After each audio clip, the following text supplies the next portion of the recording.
Research and development consortium IRDC Jagannath বিশ্ববিদ্যালয় কর্তৃক আয়োজিত জুলাই বিপ্লব ও আগামীর বাংলাদেশ শীর্ষক এই আজকের আলোচনা অনুষ্ঠানের প্রিয়ভাজন সভাপতি অধ্যাপক ডক্টর বেলাল, আমাদের প্রধান অতিথি জগন্নাথ বিশ্ববিদ্যালয়ের মাননীয় উপাচার্য স্যার, বিশেষ অতিথি বৃন্দ এবং মুখ্য আলোচক মির্জা গালিব এবং সুপ্রিয় উপস্থিতি, আসসালামু আলাইকুম, শুভ মধ্যাহ্ন। জুলাই গণ অভ্যুত্থানের বর্ষপূর্তি ইতিমধ্যেই আমরা পালন করছি এবং বর্ষপূর্তি উপলক্ষে আজকের এই সেমিনারের শুরুতেই আমি বিনম্র শ্রদ্ধার সাথে স্মরণ করছি জুলাই বিপ্লবে শাহাদাত বরণকারী সকল শহীদদের এবং তাদের রুহের মাগফিরাত কামনা করছি এবং একই সাথে এই জুলাই গণ অভ্যুত্থানে যারা আহত হয়ে এখন পর্যন্ত চিকিৎসাধীন আছেন এবং জীবনের কঠিন সময় পার করছেন তাদের দ্রুত আরোগ্য কামনা করছি এবং একই সাথে আজকের এই অনুষ্ঠান থেকে বাংলাদেশের বর্তমান অন্তর্বর্তীকালীন সরকারকে এই জুলাই আহত যোদ্ধাদের পুনর্বাসনের দাবি জানিয়ে আমার বক্তব্য শুরু করছি। সুপ্রিয় সুধীমণ্ডলী, এতক্ষণ পর্যন্ত আপনারা যিনি মুখ্য আলোচক তার বক্তব্য শুনেছেন এবং আমার ধারণা মূলত আজকে আপনারা তার বক্তব্য শোনার জন্যই এখানে সমবেত হয়েছেন এবং তিনি আমার ধারণা আপনাদেরকে আশাহত করেননি। তিনি জুলাই গণ অভ্যুত্থান এবং এই অভ্যুত্থানের পটভূমি, এই অভ্যুত্থানে আমাদের অর্জন এবং ভবিষ্যতে এই অভ্যুত্থানের চেতনাকে সামনে রেখে আমাদের প্রত্যাশিত বাংলাদেশে কী করণীয় সেই সম্পর্কে আমাদের সবিস্তার আলোচনা করেছেন। আমি যদি বিস্তারিত আলোচনা করতে গেলে এর অনেকগুলোই পুনরাবৃত্তি হবে, আপনাদের ধৈর্যচ্যুতিরও সম্ভাবনা আছে এবং আশাহতেরও সম্ভাবনা আছে। সেই কারণে আমি আমার সীমাবদ্ধতার কথা স্মরণ রেখেই আমি আপনাদের সামনে কয়েকটি কথা বলতে চাই। জুলাই যে গণ অভ্যুত্থান, এটি আমি একজন ইতিহাসের ছাত্র হিসাবে বলবো যে এটি ইতিহাসের একটা অনিবার্যতা ছিল। এটি একটি অনিবার্য রাজনৈতিক বিস্ফোরণ। আমি বাংলাদেশের, আপনারা ইতিহাস যদি দেখেন তাহলে বাংলাদেশের মানুষের যে হাজার বছরের ইতিহাস, সেই ইতিহাসে আপনি দেখবেন যে বাংলাদেশের মানুষ গণতন্ত্রপ্রিয়, তারা ন্যায্যতার পক্ষে কথা বলে এবং আপনারা সবাই জানেন যে চতুর্দশ শতাব্দীর একজন বিখ্যাত ইতিহাসবিদ আছেন, সেই ইতিহাসবিদের নাম হচ্ছে জিয়াউদ্দিন বারানি। জিয়াউদ্দিন বারানির একটা বিখ্যাত গ্রন্থ আছে, সেই গ্রন্থের নাম হচ্ছে তারিখে ফিরোজ শাহী। তিনি বাংলার মানুষের, দিল্লির কর্তৃত্ববাদের বিরুদ্ধে বাংলার মানুষের তাদের যে ন্যায্য অধিকার, সেই অধিকার প্রতিষ্ঠার লক্ষ্যে এখানে মানুষের যে বিদ্রোহ, সেই বিদ্রোহ প্রবণতা দেখে তিনি কিন্তু বাংলাকে একটা বিশেষ অভিধায় অভিষিক্ত করেছিলেন। বলগাকপুর বা বলগাকপুর মানে হচ্ছে বিদ্রোহের নগরী, দ্রোহের নগরী। বাংলাদেশের আমরা যদি সাম্প্রতিক ইতিহাস দেখি তাহলে আমরা এই যে চতুর্দশ শতাব্দীতে যে ইতিহাসবিদ বাংলাকে যে আখ্যায় অভিহিত করেছিলেন সেটার সাথে আমরা এর সামঞ্জস্য দেখতে পাব। জুলাই গণ অভ্যুত্থানকে আমি বলছি যে এটি একটা রাজনৈতিক অনিবার্যতা, ইতিহাসের একটা অনিবার্যতা। এটি কোনো আকস্মিক ঘটনা নয়। বাংলাদেশের মানুষ একটি ঔপনিবেশিক শাসনের নাগপাশ থেকে মুক্ত হয়ে পাকিস্তানের একটা নব্য ঔপনিবেশিক ধারার মধ্যে যখন গিয়েছিল, সেই সময়ও মানুষ তাদের গণতান্ত্রিক এবং ন্যায্য অধিকারগুলো আদায়ের জন্য যে 52 রাষ্ট্রভাষা আন্দোলন থেকে শুরু করে আমাদের যে মুক্তি সংগ্রামের ধারা শুরু হয়েছিল, তার চূড়ান্ত একটা পরিণতি হয়েছিল 1971 সালের মহান মুক্তিযুদ্ধের মধ্য দিয়ে। মুক্তিযুদ্ধের মধ্য দিয়ে আমরা যে স্বাধীন সার্বভৌম বাংলাদেশ পেলাম, সেই বাংলাদেশে মুক্তিযুদ্ধের পরপরই আমাদের যখন গণতান্ত্রিক অধিকার হরণ করা হয়েছিল, আমাদের মুক্তিযুদ্ধের পরপরই বাংলাদেশের মানুষের যে কথা বলার অধিকার হরণ করে একদলীয় বাকশাল নামক শাসন ব্যবস্থা প্রতিষ্ঠা করা হয়েছিল।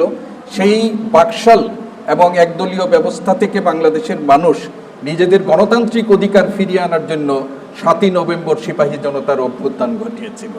তারপরে সামরিক শক্তির বিরুদ্ধে এবং সর্বশেষ আমরা 90-এর যে গণতান্ত্রিক আন্দোলন গণ অভ্যুত্থান দেখি, 2007 সালেও আমরা এই দেশের ছাত্র জনতার মঈনুদ্দিন ফখরুদ্দিনের সামরিক সরকারের বিরুদ্ধে আমাদের আন্দোলন, তাদের বিরুদ্ধে আমাদের সংগ্রাম আমরা দেখেছি।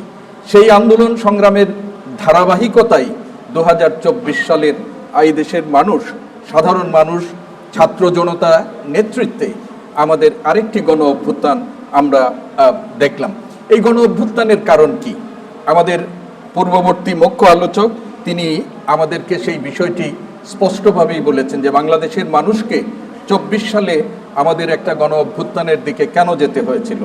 24 সালে যে গণ অভ্যুত্থানটি আমাদের সংগঠিত হয়েছিল, এই গণ অভ্যুত্থানের সূচনা কিন্তু হয়েছিল 14 সালের রাজনৈতিক দলগুলোর যে 24-এর নির্বাচন নামক প্রহসনের মধ্য দিয়ে বাংলাদেশের মানুষের যে গণতান্ত্রিক অধিকার হরণ করা হয়েছিল, ভোটাধিকার হরণ করা হয়েছিল, এবং এর মধ্য দিয়ে বাংলাদেশে যে একটা ফ্যাসিস্ট একনায়কতান্ত্রিক আধিপত্যবাদী শাসন ব্যবস্থা প্রতিষ্ঠা করা হয়েছিল, এবং সেই শাসন ব্যবস্থায় বাংলাদেশের রাষ্ট্র কাঠামোর যে 3টি মূল গুরুত্বপূর্ণ অঙ্গ কাঠামো, একটু আগে পূর্ববর্তী বক্তা বলেছেন, শাসন বিভাগ, বিচার বিভাগ এবং নির্বাহী বিভাগ, বিচার বিভাগ এবং আইন বিভাগকে যেভাবে ব্যক্তির ইচ্ছায় পরিণত করা হয়েছিল, সীমাহীন লুটেরা অর্থনীতির মাধ্যমে মানুষের ধনবৈষম্য যেটি তৈরি করা হয়েছিল, এর বিরুদ্ধে একটি ধারাবাহিক আন্দোলনের চূড়ান্ত পরিণতি হচ্ছে 24-এর ছাত্র জনতার গণ অভ্যুত্থান। আমাদের দেশের পূর্ববর্তী গণ অভ্যুত্থানগুলোর থেকে এই গণ অভ্যুত্থানের একটা ভিন্ন চরিত্র ছিল, এবং এই ভিন্ন চরিত্রের মধ্যে প্রথম হচ্ছে যে এই গণ অভ্যুত্থানে কোনো একক রাজনৈতিক নেতৃত্ব আমাদের সামনে ছিল না। ছাত্র জনতা সময়ের প্রয়োজনে সেইখানে আমরা দেখি যে কাঠামোবদ্ধ রাজনৈতিক নেতৃত্বের পরিবর্তে সময়ের প্রয়োজনে সেখানে আমাদের নেতৃত্ব উঠে এসেছিল। এই অভ্যুত্থানের আরেকটা বৈশিষ্ট্য হচ্ছে এই অভ্যুত্থানে প্রচলিত রাজনৈতিক দলগুলো, আমাদের দেশের যে কোনো আন্দোলন সংগ্রামের মূল নেতৃত্ব থাকে রাজনৈতিক দলগুলোর হাতে, কিন্তু এই নেতৃত্ব প্রচলিত রাজনৈতিক দলগুলো সামনে থাকা ছাত্র সমাজকে তারা সমর্থন দিয়েছে, তাদেরকে শক্তি জুগিয়েছে, কিন্তু নেতৃত্বটা ছিল এদেশের যুবক তরুণ সমাজ।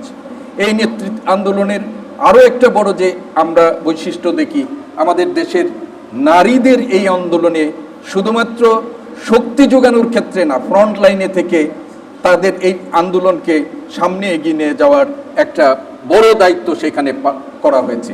এবং এই আন্দোলনের মধ্য দিয়ে আমাদের অর্জন কি হয়েছে? আমাদের দেশে 1.5 দশকের বেশি সময় ধরে যে ফ্যাসিবাদী শাসন ব্যবস্থা প্রতিষ্ঠিত হয়েছিল, একনায়কতান্ত্রিক শাসন ব্যবস্থা আমাদের এখানে যেটি প্রতিষ্ঠিত হয়েছিল, এর তাৎক্ষণিক ফল হচ্ছে যে আমরা সেই ফ্যাসিবাদী শাসন ব্যবস্থার নাগপাশ থেকে আমরা মুক্তি পেয়েছি। ফ্যাসিবাদ এই দেশ থেকে নির্মূল হয়েছে, ক্ষমতার থেকে বিচ্যুত হয়েছে।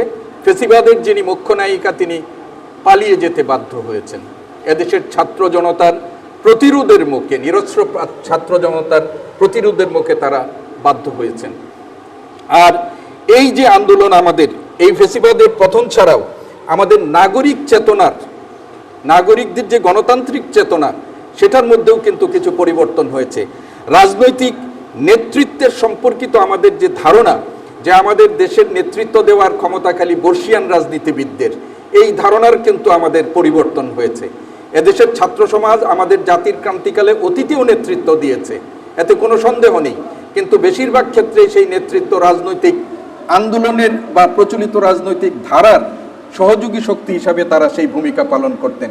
কিন্তু 24-এর গণ অভ্যুত্থান আমাদের এই চেতনার পুনর্নির্মাণের একটা দৃষ্টান্ত আমাদের সামনে স্থাপন করেছেন, যে কেবলমাত্র প্রচলিত রাজনীতিবিদদের সহযোগী শক্তি হিসাবে নয়, ছাত্র সমাজ নিজেদের অবস্থানে থেকে, তরুণ সমাজ নিজেদের অবস্থান থেকেও তারা ভূমিকা পালন করতে পারেন। এটি আমাদের হয়েছে। মত প্রকাশের আমাদের নাগরিক অধিকার, একটু আগে আমাদের বক্তা বলেছিলেন, সেখানে আমরা পূর্ণাঙ্গরূপে মুক্তি পেয়েছি, সেটা না বললেও আমাদের কিছুটা হলেও অর্জন এই আন্দোলনের মধ্যে হচ্ছে। সীমাবদ্ধতাও আমাদের কিছু আছে। রাষ্ট্রযন্ত্র আমরা যতটুকু প্রত্যাশা করছিলাম সেইভাবে আমাদের পরিচালনা করা যাচ্ছে না, এবং ইতিহাসের ছাত্র হিসাবে আমরা বিপ্লব পরবর্তী সময়ে বিশ্ব ইতিহাসের যে বাস্তবতা দেখি, বাংলাদেশ এ থেকে খুব বেশি বিমুক্ত হতে পেরেছে আমরা সেটি মনে করি না। আমাদের এইখানে রাজনৈতিক সহিষ্ণুতা যেটুকু আমাদের কাছে প্রত্যাশিত ছিল, সেই সহিষ্ণুতার জায়গাটা আমাদের ঠিক মতো কাজ করছে না। ধর্মীয় সহিষ্ণুতার জায়গাতেও কোথাও কোথাও আমাদের বিচ্যুতি ঘটছে। সর্বোপরি আমাদের এই যে একটা বাস্তবতা হচ্ছে যে রাজনৈতিক বিভাজন। যারা এই গণ অভ্যুত্থান পূর্ববর্তী সময়ে কাঁধে কাঁধ মিলিয়ে জুলাই অভ্যুত্থানের যে শক্তিগুলো কাঁধে কাঁধ মিলিয়ে একটা ফেসিবাদী শাসন ব্যবস্থার বিরুদ্ধে যারা রুখে দাঁড়িয়েছিল, কাজ করেছিল, জীবন উৎসর্গ করেছিল, সেই রাজনৈতিক শক্তিগুলোর মধ্যে আমাদের বিভাজন, পারস্পরিক বিভাজন তৈরি হচ্ছে, এবং এই বিভাজনের কি ফল হতে পারে গতকাল আমরা এর কিছু নজির আমরা দেখেছি। এটি এই জুলাই অভ্যুত্থান পরবর্তী আমাদের যে অর্জন, সেই অর্জনের ক্ষেত্রে একটা বড় সীমাবদ্ধতা বলে আমি মনে করি। এখন আমরা এই অবস্থা চাই না। আমরা বাংলাদেশে এই অভ্যুত্থানের একটা চূড়ান্ত লক্ষ্য আমাদের পূর্ববর্তী, আমি বারবার ওনাকেই রেফার করছি কারণ আমার যে বক্তব্য আসবে সেই বক্তব্যের কথাগুলো উনি বলেছেন যে আমরা একটা গণতান্ত্রিক সমাজে আমরা উত্তরণ ঘটাতে চাই। এবং এই 24-এর গণ অভ্যুত্থানের আরেকটা ছিল যে এই অভ্যুত্থানে যারা অংশগ্রহণ করেছেন তাদের সামনে কিন্তু একটা একক ভিশন নিয়ে করেছেন, এই দাবি করার অবকাশ নেই। ছাত্রদের এক ধরনের লক্ষ্য ছিল, সাধারণ মানুষের এক ধরনের লক্ষ্য ছিল, রাজনৈতিক শক্তিগুলো যারা এই অভ্যুত্থানে সহায়ক শক্তি হিসাবে বা বড় শক্তি হিসাবে কাজ করেছেন তাদেরও এক ধরনের লক্ষ্য ছিল, কিন্তু একটা কমন সবার লক্ষ্য ছিল, সেটা হলো ফেসিবাদ থেকে বাংলাদেশকে মুক্ত করা। সেটি হয়েছে, এবং ফেসিবাদ থেকে মুক্ত করতে হলে এখন আমাদের পরবর্তী লক্ষ্য হচ্ছে একটা গণতান্ত্রিক রাষ্ট্র এবং সমাজ কাঠামো নির্মাণ। এটি আমাদের একটা বড় লক্ষ্য, এবং এই যে গণতান্ত্রিক রূপান্তর বা রাষ্ট্র সমাজ কাঠামোতে রূপান্তর, এটা খুবই চ্যালেঞ্জিং একটা বিষয়, এটি খুব সহজ সাধ্য না। আপনারা স্যামুয়েল হান্টিংটনের কথা আপনারা জানেন, তার থার্ড ওয়েভ বলে একটা গ্রন্থ আছে, এবং সেই গ্রন্থে তিনি বলেছেন যে গণতান্ত্রিক রূপান্তর কেবল স্বৈর শাসকের পতনের মধ্যে সীমাবদ্ধ নয়। ফেসিবাদ চলে গেছেন, শেখ হাসিনা চলে গেছে, এর মধ্য দিয়েই কিন্তু গণতান্ত্রিক রূপান্তর হয়ে যাবে, এই ধরনের ভাবনার কোনো কারণ নেই, ভাবনার অবকাশ নেই। এটি হচ্ছে ধারাবাহিক প্রাতিষ্ঠানিক পুনর্গঠন। অনেক প্রাতিষ্ঠানিক পুনর্গঠন কিভাবে করতে হবে সেটি কিন্তু মির্জা গালিব আমাদেরকে সেখানে বলেছেন, যে প্রাতিষ্ঠানিক পুনর্গঠন, রাজনৈতিক সংস্কৃতি এটাও একটা গঠন, এবং সর্বোপরি নাগরিক আস্থা পুনর্নির্মাণের এক দীর্ঘ অভিযান হচ্ছে রাজনৈতিক রূপান্তর। এবং এই রূপান্তর প্রক্রিয়ার সবচেয়ে বড় চ্যালেঞ্জ হলো এমন রাজনৈতিক সমঝোতা, পলিটিক্যাল প্যাক্ট তৈরি করা যা স্বার্থ সংঘাতের মধ্যে ন্যূনতম ঐক্যের ভিত্তি গড়ে তোলে। বাংলাদেশের আজকের বাস্তবতায় বিপ্লব পরবর্তী সময়ে সবচেয়ে বেশি যেটি প্রয়োজন সেটি হচ্ছে আমরা যে কথাটি এখন বললাম, আমরা একটা গণতান্ত্রিক সমাজে রূপান্তরিত হতে চাই, গণতান্ত্রিক সমাজে আমরা আসতে চাই।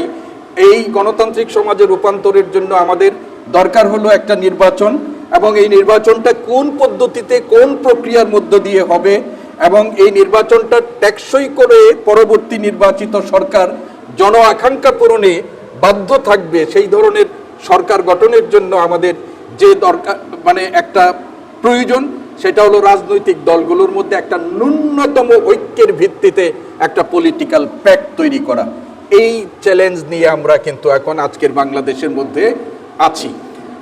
ইতিমধ্যেই আমরা জানি যে এই চ্যালেঞ্জগুলোকে মোকাবেলা করার জন্য অন্তর্বর্তীকালীন সরকারের পক্ষ থেকে উদ্যোগ নেওয়া হয়েছে। আমাদের রাষ্ট্র কাঠামোকে মেরামত করার জন্য অনেকগুলো সংস্কার কমিশন গঠন করা হয়েছিল। সেই সংস্কার কমিশনের প্রস্তাবনার আলোকে আমাদের দেশে এখন জাতীয় ঐক্য কমিশন, যেটি আমাদের ঐক্যমত্য কমিশন গঠন করা হয়েছে, সেইগুলো পলিটিক্যাল স্টেক হোল্ডারদের সাথে তারা আলাপ আলোচনা শুরু করেছেন, এবং এই আলাপ আলোচনার ভিত্তিতে আমরা প্রত্যাশা করি যে একটা মিনিমাম পলিটিক্যাল প্যাক্টের মধ্য দিয়ে একটা রাজনৈতিক সমঝোতা তৈরি হবে, এবং যার ভিত্তিতে আমাদের যে গণতান্ত্রিক ব্যবস্থায় উত্তরণের চ্যালেঞ্জ আছে সেই চ্যালেঞ্জটি আমাদের কি বলে যে মোকাবেলা করতে আমরা সক্ষম হব। এবং এটি সাথে সাথে আমাদের এই দেশের মানুষের যে লুটেরা অর্থনীতির মধ্য দিয়ে আমাদের যে অর্থনৈতিক অবস্থা পরিবর্তন করা হয়েছে, মানে ভঙ্গুর করে ফেলা হয়েছে, সমাজে যে ধনবৈষম্য তৈরি করা হয়েছে তার থেকে উত্তরণের জন্য আমাদের একটা অর্থনৈতিক ন্যায্যতা ভিত্তিক রাষ্ট্র এবং সমাজ কাঠামো বিনির্মাণ করা, সেটাও চ্যালেঞ্জ একটা আছে আমাদের সামনে। আমরা বিশ্বাস করি একটা গণতান্ত্রিক সরকার যদি প্রতিষ্ঠা করা সম্ভব হয়, একটি ন্যায্য তা ভিত্তিক অর্থনীতির পথে সেই সরকার জনগণের কাছে যদি জবাবদিহিতার মতো পরিস্থিতি তৈরি হয় তাহলে তারা সেটি করতে থাকবে। আর সর্বোপরি আমাদের দেশের মানুষ কিন্তু আমরা সবসময় প্রতারিত হয়েছি। আপনি 1990-এর গণ অভ্যুত্থান পরবর্তী সময়ে একটা রাজনৈতিক রূপরেখা তৈরির মধ্য দিয়ে আমাদেরকে যা দেওয়ার কথা ছিল সেটি কিন্তু আমাদের কাছে হয়নি। মুক্তিযুদ্ধে বহু মানুষের প্রাণের বিনিময়ে যে গণতান্ত্রিক সমাজ রাষ্ট্র কাঠামো গঠন করার কথা ছিল, একদলীয় বাকশাল ব্যবস্থার মধ্য দিয়ে কিন্তু আমাদের করা হয়েছে। সেই অধিকার আমাদের মানে সেই আস্থার জায়গাটা নষ্ট করা হয়েছে। ফলে এই যে মানুষ একটা 24-এর গণ অভ্যুত্থানের মধ্য দিয়ে যে আকাঙ্ক্ষা নিয়ে তারা সংগ্রাম করেছে, জীবন উৎসর্গ করেছে, সেই আকাঙ্ক্ষায় চির ধরা শুরু করেছে আমাদের রাজনৈতিক অনৈক্য এবং অন্য কিছু কারণে।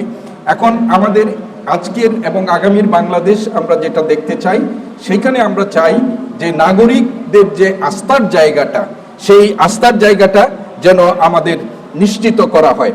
সর্বোপরি আমাদের একটা সচেতন রাজনৈতিক গোষ্ঠী আমাদের দেশে গড়ে তোলার, আমাদের মুখ্য বক্তা আজকের এই তরুণ প্রজন্মের এই সচেতন নাগরিক গোষ্ঠী হিসাবে নিজেদের প্রতিষ্ঠা করার জন্য কি করণীয় সেই সম্পর্কে তিনি তার বক্তব্যে ইঙ্গিত দিয়েছেন। আমিও সেটির পুনরাবৃত্তি করতে, আমাদের যে প্রচলিত ধারার বাংলাদেশের যে রাজনৈতিক মানে ঐতিহ্য আছে, সেই রাজনৈতিক ঐতিহ্যের সংস্কার দরকার। রাজনৈতিক দলগুলোর সংস্কারের কথা আমরা বলি, একই সাথে আমাদের নাগরিকদেরও, বাংলাদেশের নাগরিকদের, কয়েকদিন আগে আমরা দেখেছি যে এনসিপির একজন তরুণ নেতা বলেছেন যে 200 টাকা দিয়ে ভোট কেনা যায়, বাংলাদেশে নাকি 200 টাকা দিয়ে ভোট কেনা যায়। তিনি গোটা নাগরিক সমাজকে কিন্তু একটা বড় প্রশ্নের মধ্যে দাঁড় করিয়েছেন। আমরা বাংলাদেশের নাগরিক সমাজকে এই মনন জগতের যে তার পরিবর্তন, সেই পরিবর্তনটাও আমাদের এখন দরকার। রাষ্ট্র এই ব্যাপারে কাজ করবে, রাজনৈতিক দলগুলো এই ব্যাপারে কাজ করবে, কিন্তু নাগরিক সমাজের প্রতিনিধি হিসাবে, নাগরিক সমাজের একজন হিসাবে আমার আপনার প্রত্যেকেরই দায় আছে। নিজের জায়গা থেকে একজন ছাত্রের যেরকম ভূমিকা আছে, একজন শিক্ষকের সেই রকম ভূমিকা আছে, এবং অন্যদেরও কিন্তু সেই ধরনের ভূমিকা আছে। রাষ্ট্র আমাকে করে দিবে, সরকার আমাকে করে দিবে, রাজনৈতিক দলকে আমি করে দিব, সেইটার জায়গা থেকে আপনি তো নিজ দায়িত্বে জুলাই অভ্যুত্থানে অংশগ্রহণ করেছিলেন, দেশকে ভালোবেসে আপনি জুলাই অভ্যুত্থানে অংশগ্রহণ করেছিলেন। এখন আগামীর বাংলাদেশ বিনির্মাণের ক্ষেত্রে, আমাদের আকাঙ্ক্ষার বাংলাদেশ বিনির্মাণের ক্ষেত্রে আপনাকেও কিন্তু আপনার সেই জায়গা থেকে ভূমিকা পালন করতে হবে। আমরা এমন একটা দেশ চাই যে দেশ আমাদেরকে আবারও মানে যে দেশে আবারও এই দেশের মানুষকে জীবন দিয়ে নিজেদের গণতান্ত্রিক অধিকার প্রতিষ্ঠা করতে হবে না। আমরা এমন একটি স্থায়ী বিধি বন্দোবস্ত চাই যে বন্দোবস্তের মধ্য দিয়ে রাজনৈতিক দলগুলো নিজেদেরকে ফেসিবাদী শক্তি হিসাবে পুনরুত্থানের কোনো সুযোগ পাবে না। আমরা এমন একটা বন্দোবস্ত চাই, এবং এই বন্দোবস্তের জন্য আমাদের যে সংস্কারের কথা বলা হচ্ছে, আমাদের সংবিধান সংস্কার, আমাদের আইন, নির্বাহী, বিচার, সমস্ত কিছুর যে সংস্কারের প্রক্রিয়াগুলো চলছে, সেই সংস্কারগুলোর অন্তত পক্ষে মিনিমাম আমাদের যেটুকু প্রয়োজন সেইটুকু নিশ্চিত করে হলেও আমরা যদি বাংলাদেশে একটা নির্বাচনী প্রক্রিয়ার মধ্য দিয়ে, একটা অবাধ সুষ্ঠু নির্বাচন প্রক্রিয়ার মধ্য দিয়ে একটা গণতান্ত্রিক সরকার প্রতিষ্ঠা করতে পারি, এবং সেই সরকার জনগণের কাছে যদি জবাবদিহিতায় বাধ্য থাকার নিশ্চিত করতে পারি, তাহলেই আমাদের প্রত্যাশিত বাংলাদেশ পাব। আমি আমার বক্তব্য আর দীর্ঘায়িত না করে আমি শুধু এই কথাগুলো আপনাদেরকে বলতে চাই। 24-এর যে গণ অভ্যুত্থান হয়েছে, সেই 24-এর গণ অভ্যুত্থান অনেক রক্তের মধ্য দিয়ে এইটি মানে সাফল্য অর্জন করেছে। শহীদের রক্তের প্রতি আমার আপনার সকলের দায় আছে। আহত পঙ্গু যে ভাইটি আমার পা হারিয়েছে, চক্ষু হারিয়েছে, তাদের যে মানে আত্মত্যাগ, সেই আত্মত্যাগের প্রতি আমাদের একটা কমিটমেন্টের জায়গা আছে। এবং আমরা যদি আমাদের এই কমিটমেন্টের জায়গাটিকে ধরে রেখে নিজেদের মানে অবস্থানে থেকে আগামীর একটি সুন্দর গণতান্ত্রিক বৈষম্যমুক্ত সামাজিক এবং রাষ্ট্র কাঠামো করার জন্য আমরা যদি ভূমিকা পালন করি, সেটি হবে আমাদের শহীদের রক্তের দায় পূরণের সবচেয়ে বড় মানে আমরা বলবো যে উপায়। এবং আমরা আশা করি বাংলাদেশে যে একটা কঠিন সময় আমরা অতিক্রম করছি, আমাদের সবার শুভবুদ্ধির উদয় হবে এবং আগামীর একটি সুষ্ঠু, সুন্দর, ন্যায়ভিত্তিক সমাজ এবং গণতান্ত্রিক রাষ্ট্র প্রতিষ্ঠার ক্ষেত্রে আমরা সবাই একসাথে কাজ করব। আপনাদের সবাইকে আমার কথাগুলো শোনার জন্য আন্তরিক ধন্যবাদ জানিয়ে আমার বক্তব্য শেষ করছি। আল্লাহ হাফেজ।